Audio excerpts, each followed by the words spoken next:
বিসমিল্লাহির রহমানির রহিম। সিফাত cooling system চ্যানেলে আপনাদেরকে স্বাগতম। এটা হচ্ছে Walton 6 star AC inverter super saver সিরিজের এসি, ওয়ালটন ব্র্যান্ডের। আজকের ভিডিওটি হচ্ছে দুইটি এসি ইনস্টলেশন নিয়ে। এসিগুলো হচ্ছে 1.5 টনের এসি।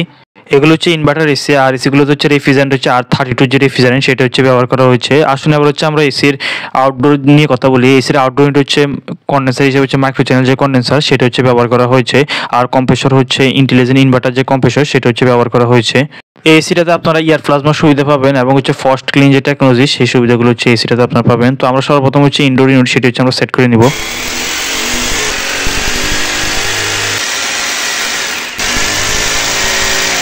এসির ইনডোর ইউনিট স্থাপনের সময় খেয়াল রাখতে হবে যাতে উপরে যথেষ্ট পরিমাণ খালি জায়গা থাকে এবং ইনডোর ইউনিট যাতে সঠিক লেভেলে থাকে।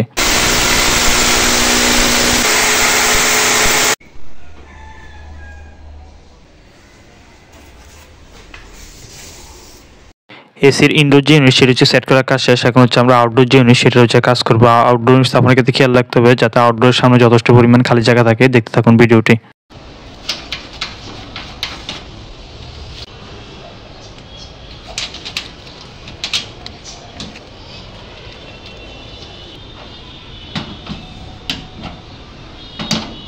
আউটডোর ইউনিটে 5 কানেকশনের কাজ শেষ। এখন হচ্ছে আমরা কমিউনিকেশন যে কেবল সেটা হচ্ছে কানেকশন করে নিচ্ছি। এখানে হচ্ছে বাদামি কালার যে কেবলটা সেটি হচ্ছে লাইন, আর হচ্ছে নেভি ব্লু হচ্ছে নিউট্রাল, আর হচ্ছে কমলা কালার যে কেবল সেটি হচ্ছে রিটার্ন ফেজ। আর এসি স্থাপনের ক্ষেত্রে সবচেয়ে গুরুত্বপূর্ণ বিষয় হচ্ছে ইউনিটকে হচ্ছে ব্যাককম করা। ইউনিটকে যদি সঠিকভাবে ব্যাককম না করা হয় তাহলে এটা যে কুলিং যে পারফরমেন্স সেটা হচ্ছে অ্যাকুরেট পাওয়া যায় না। তো এসি স্থাপনের ক্ষেত্রে এই বিষয়টা আমরা অবশ্যই হচ্ছে খেয়াল রাখবো যাতে ইউনিটকে সঠিকভাবে হচ্ছে ব্যাককম করা হয়। এসিগুলোতে হচ্ছে রেফ্রিজারেন্ট হচ্ছে R32 যে রেফ্রিজারেন্ট সেটা হচ্ছে ব্যবহার হয়ে থাকে। তো এখানে রেফ্রিজারেন্ট হচ্ছে অনেক কম পরিমাণে লাগে। তো আমরা হচ্ছে ফার্জিং করবো না, আমরা সবসময় চেষ্টা করবো ইউনিটকে যাতে সঠিকভাবে হচ্ছে ব্যাককম করা হয়।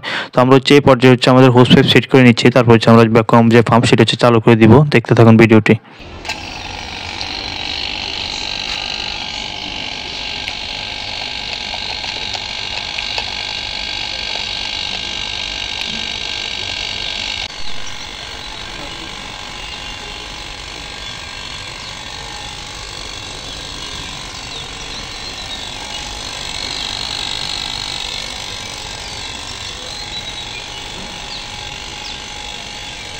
এসি স্থাপনের পর গুরুত্বপূর্ণ আরেকটি বিষয় হচ্ছে ইনডোর আউটডোর 5 কানেকশন যে ছিদ্রটি করা হয়েছিল সেটা যাতে অবশ্যই বন্ধ করা হয়, নাহলে পরবর্তী হচ্ছে অনেক বড় হচ্ছে ক্ষতি হয়ে যাবে। তো আমরা এই বিষয়টি হচ্ছে খেয়াল রাখবো যাতে ছিদ্রটি বন্ধ করা হয়। ব্যাককমের কাজ শেষ। তো সর্বপ্রথম হচ্ছে বাল্বটি হচ্ছে ব্লক করে নিব, তারপর হচ্ছে ব্যাককম যে পাম্প সেটা হচ্ছে আমরা অফ করে নিব।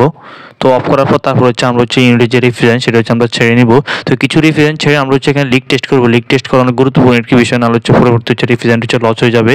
তো এই বিষয়টা আমরা হচ্ছে খেয়াল রাখবো যে কোনো লিক রয়েছে কিনা। লিক টেস্ট করার পর তারপর হচ্ছে আমরা ইউনিটের যে সম্পূর্ণ যে রেফ্রিজারেন্ট সেটা হচ্ছে আমরা ছেড়ে দিব।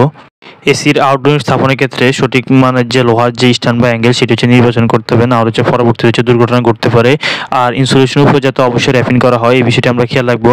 আর সর্বোপরি ইউনিটকে স্থাপনের পর যাতে সঠিকভাবে ব্যাককম করা হয় এই বিষয়টি আমরা খেয়াল রাখবো। তো ভিডিওর সামনে অংশে আরেকটি এসি স্থাপন দেখতে থাকুন। একটি এসি স্থাপনের কাজ শেষ। আমরা এখন হচ্ছে আরেকটি এসি স্থাপন করবো। সর্বপ্রথম আমরা ইনডোর যে ইউনিট সেটা হচ্ছে আমরা সেট করে নিব। দেখতে থাকুন।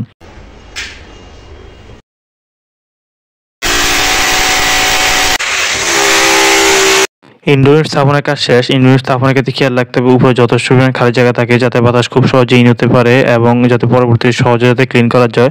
তো আমরা হচ্ছে এখন আউটডোর যে ইউনিট সেটা হচ্ছে কাজ করবো। আউটডোর ইউনিটের 5 কানেকশনের কাজ শেষ। তো আমরা ইউনিট হচ্ছে এখন ব্যাককম হচ্ছে, ব্যাককম করার পর তারপর হচ্ছে আমরা রেফ্রিজারেন্ট ছেড়ে দেবো এবং হচ্ছে এটা লিক টেস্ট করে নিব যে কোনো লিক রয়েছে কিনা।